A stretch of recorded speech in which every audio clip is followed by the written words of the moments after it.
Konnichiwa. Hello everyone. I'm about 1 or 2 weeks away from moving to Japan. I thought since I have completed the entire COE visa application process, this would be a perfect time for me to share with you how the entire experience was like for me. So specifically this would be COE application and visa application for the purpose of moving to Japan from Singapore. I'm going to share with you what my experience was like. Maybe before we start that, I thought I would share a little bit about how I even got this dream to move to Japan. When I was young, as with a lot of people in Singapore, we were exposed to the very first bits of Japanese culture through anime and manga. I would always catch the animes that were played on TV on Saturdays between 12 p.m. to 2 p.m. So I'll always be there to watch whatever anime that was being played during that time. And over time, my interest in Japan grew, expanded in listening to Japanese pop music, picking up Japanese language, traveling to Japan the moment I was financially independent and capable of doing, and thereafter acquiring a passion to wear kimono, as you can see that I'm in today.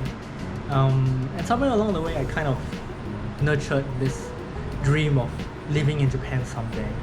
And now that I am way past my mid-30s, it seemed like it's time to try to make that dream happen. But before I could even start on that, I had to discuss the idea extensively with my wife, because this is a very big decision, and I can't make a decision lightly on my own. But thankfully, we both have a shared dream of moving abroad someday to stay. With my wife on board, the idea, we started to research extensively into the various ways on how we can move to Japan and stay there on a long-term basis. The very first thing that we looked into Japan's Ministry of Foreign Affairs website, or MOFA, and Japan's Immigration Services Agency, or ISA, if you like to call them that, ISA, to understand what are the various types of visas that are available for application, and what are the procedures and documentation that are involved in order to apply for this visa. So I'm going to share with you now what are some of the visas that we had considered using. There are a lot of visas that a person can apply for with Japan, but this is just some of the ones that we reviewed that were possible for us to use. So the very first one that was very interesting to us was this visa it falls under the category specified visa. The full name of it is called Designated Activity Long Stay for Sightseeing and Recreation visa. This visa was interesting to us because one, it had very interesting criteria in order to fulfill. And apparently it's one of the more rarely used visa or less well-known visa. We tried to search on the web for reviews or information on whether if there were other people who tried to apply for this visa. There weren't much.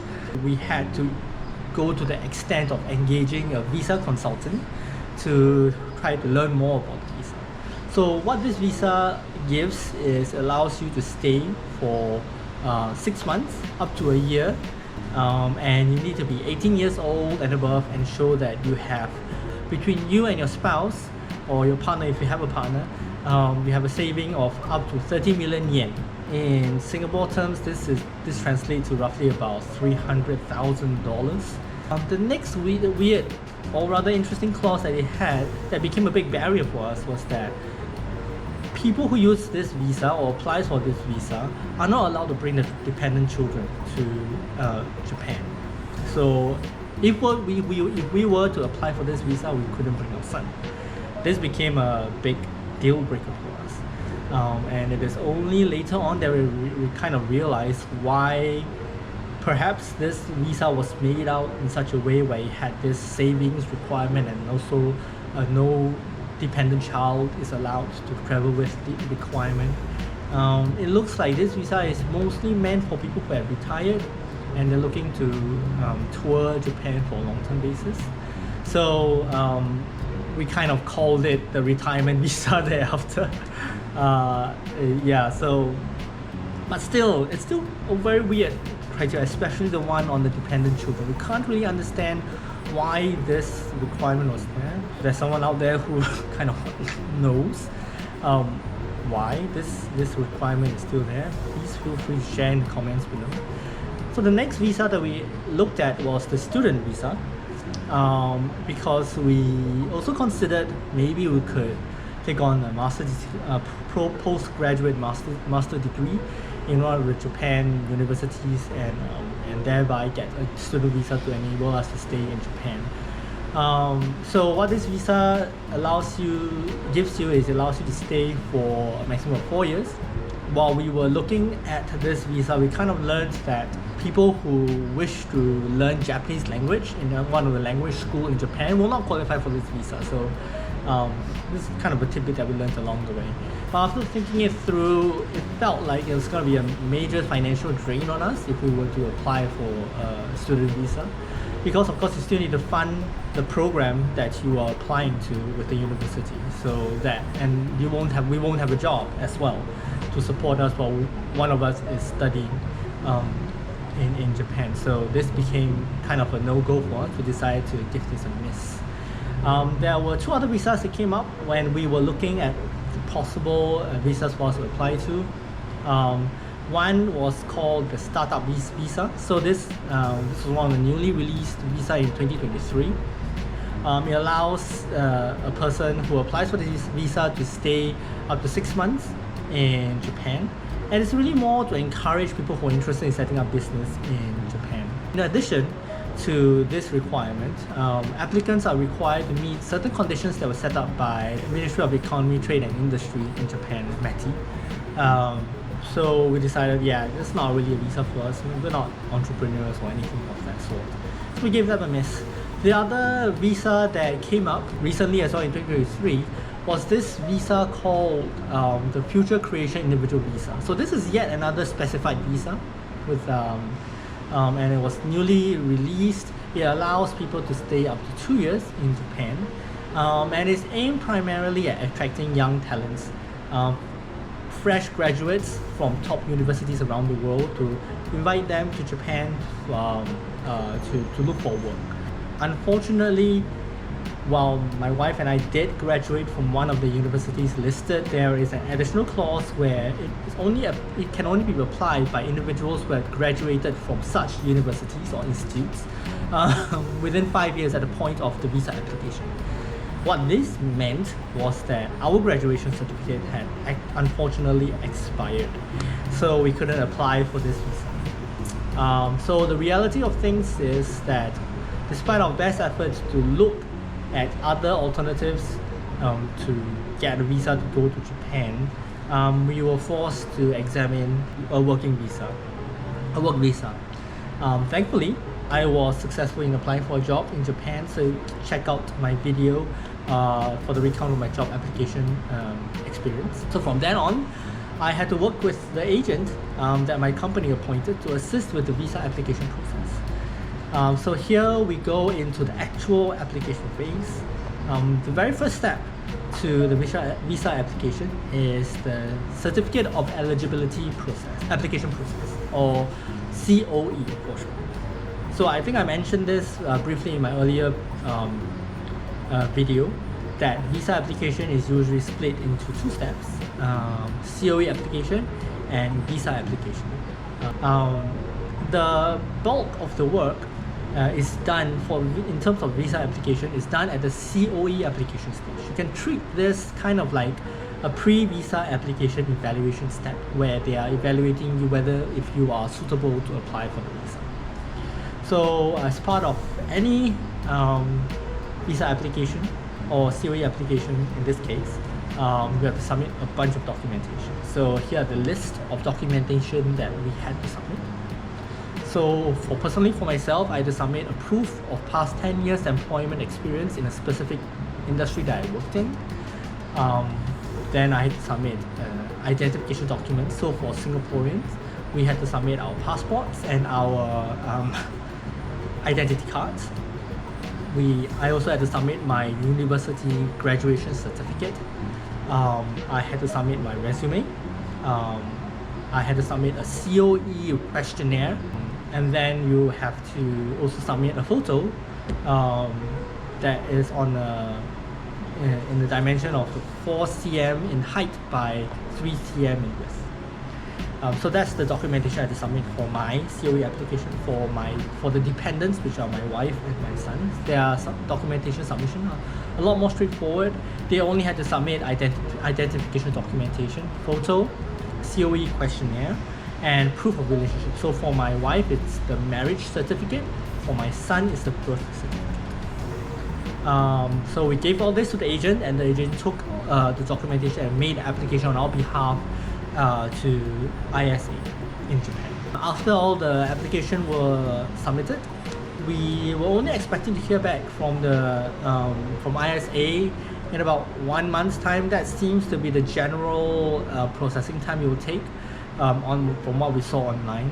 But surprisingly, they processed ours in record time in 2.5 weeks.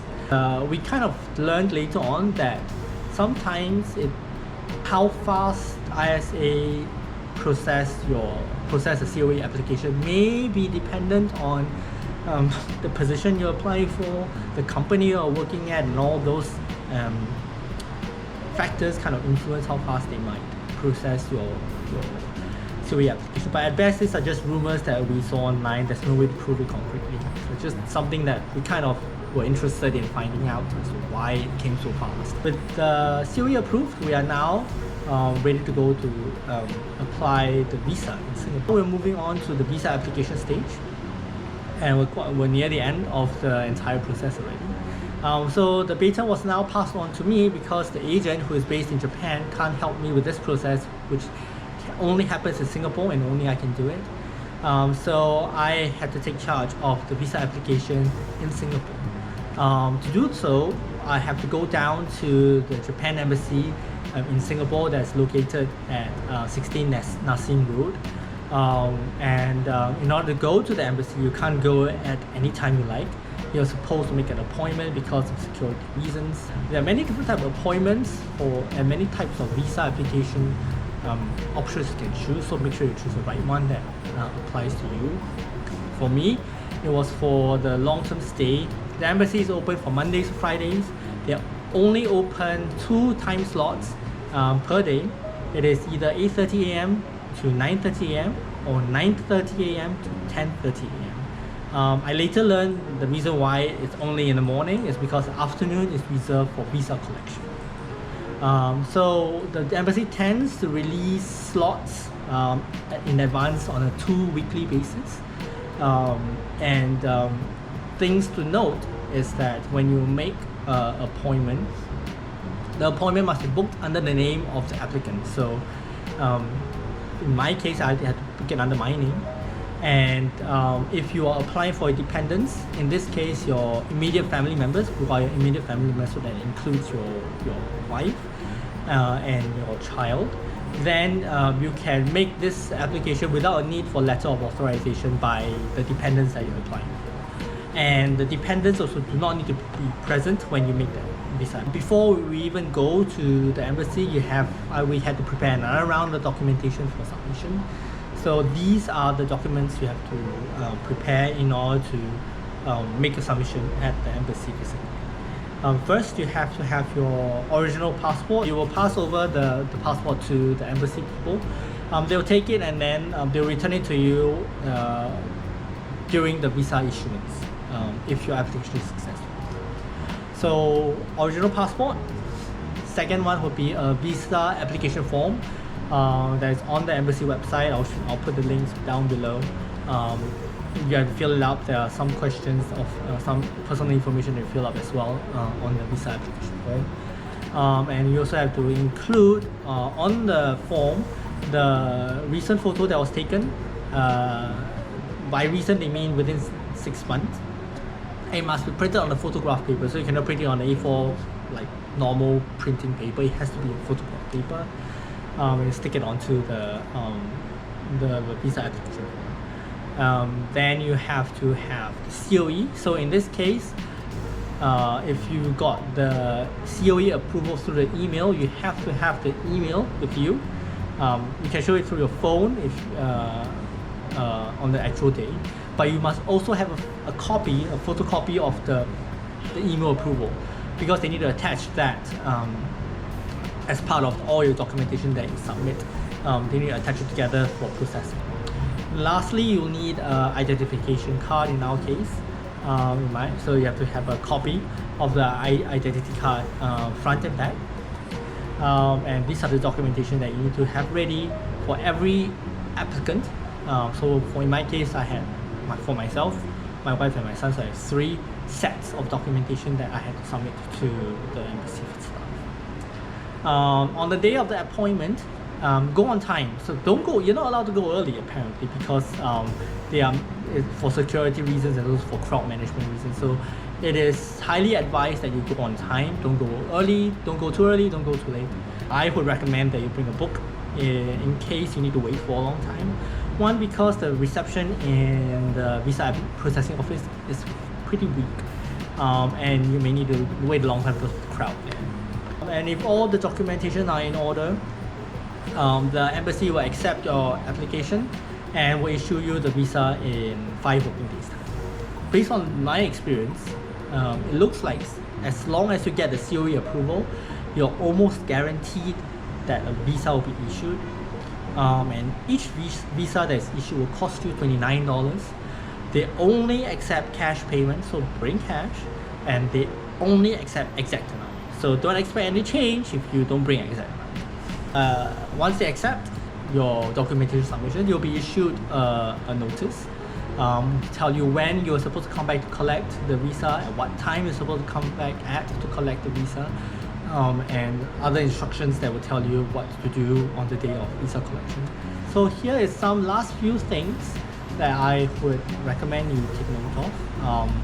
So it is highly advisable that you book your air ticket only after you've received the visa, because there's no telling what sort of issue may crop up if you do that may delay your visa application. You do not want to be in a situation where you have a ticket to Japan but not the visa. Apparently it's not a simple procedure of switching from a tourist visa to a long-term visa, even if you were in Japan after you've gotten the visa. There may be situations where you need to travel out of Japan and re-enter the country with the visa that you've applied for. Also do note, this is quite important, COE and visa are both only valid for a duration of 3 months from the date of issuance. So COE has a validity of 3 months, visa has its own validity of 3 months. When arriving in Japan, both the COE and visa must still be valid. There have been cases where people have one of these documents that are no longer valid and they are forced to return back to the countries. So please take note of the COE and visa validity period. With that, I think that is my sharing of the entire process leading up to the long-term stay visa approval. I hope this information in this video will be helpful to anyone who may be interested in living in Japan and also looking to apply for visa in Singapore with Japan Embassy in Singapore.